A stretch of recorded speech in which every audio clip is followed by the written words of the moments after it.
Hi everyone, Graham Couch here from the Lansing State Journal alongside Chris Solari from the Detroit Free Press. Happy Labor Day. Yes, the best day for parking of the year It is. at Spartan Stadium.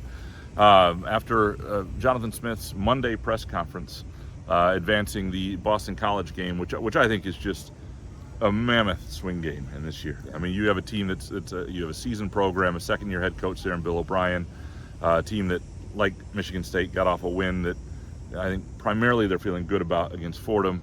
They've got depth on defense. They just feel decent about themselves. They won this game a year ago in Chestnut Hill.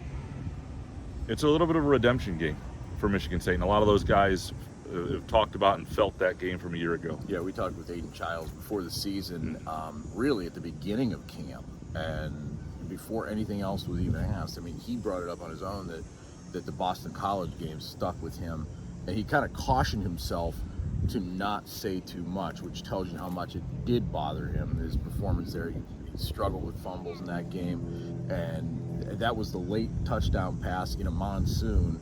It had dried up a little bit, but it had rained all week in Boston. But, Bill O'Brien obviously he might be second year there, but I mean, he's got an NFL pedigree. He's been around the Big Ten at Penn State.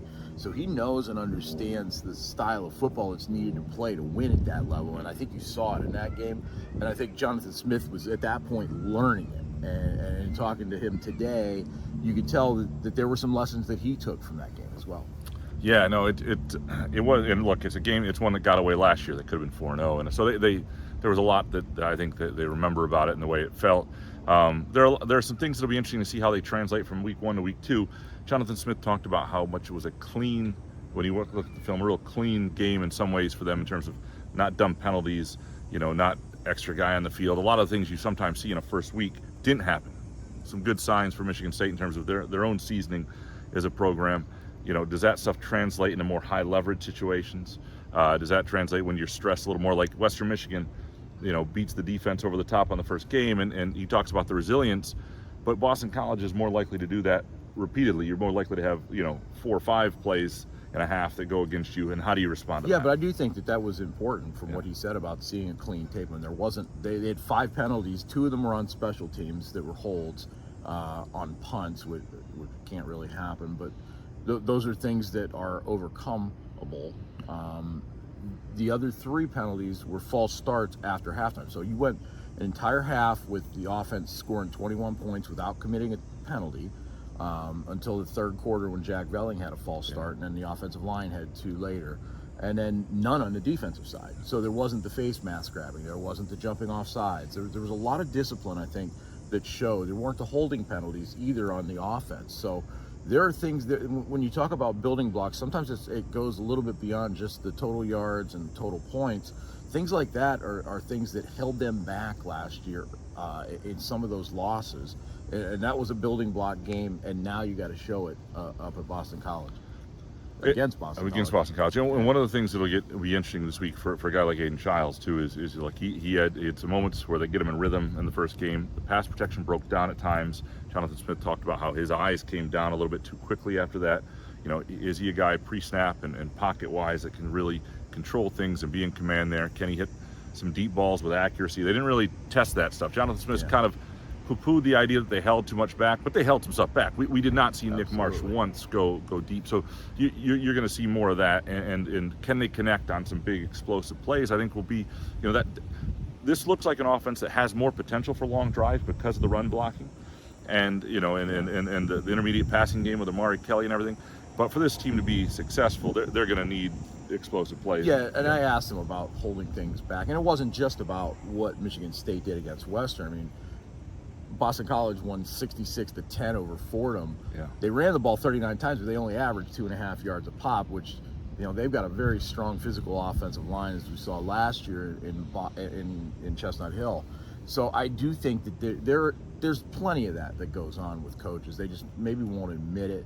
I do think as well, when it comes to the things with Aiden Childs, you mentioned about the deep balls. The only thing that the only times he shot deep were a lot of times when he was flush from the pocket and throwing on the run. I think there's a little bit of need for a little better accuracy and timing, but they didn't really do anything on schedule. So we'll see the true test of both of these teams with MSU and BC come Saturday.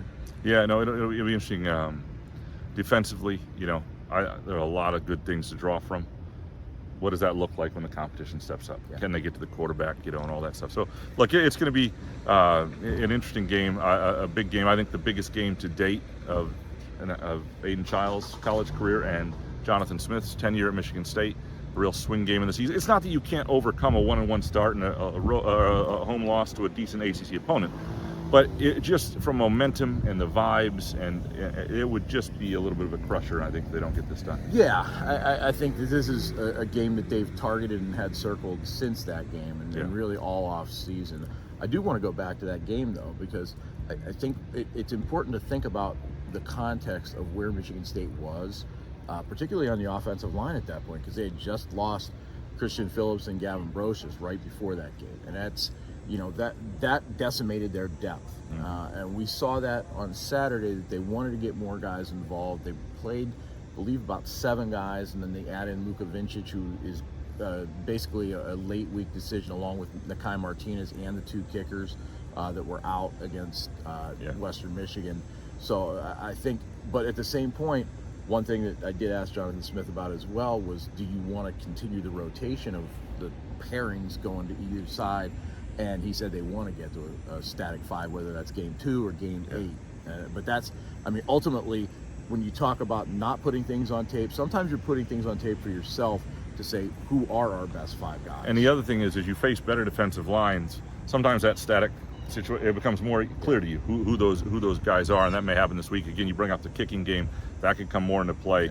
Be interesting to see if Eckley's again on long field goals, if long field goals are a thing that are even there for them. And kickoffs. I think that was the one thing that I thought he did a really nice job on kickoffs, and that's one thing Jonathan Smith said. Yeah. They had 4 kickoffs.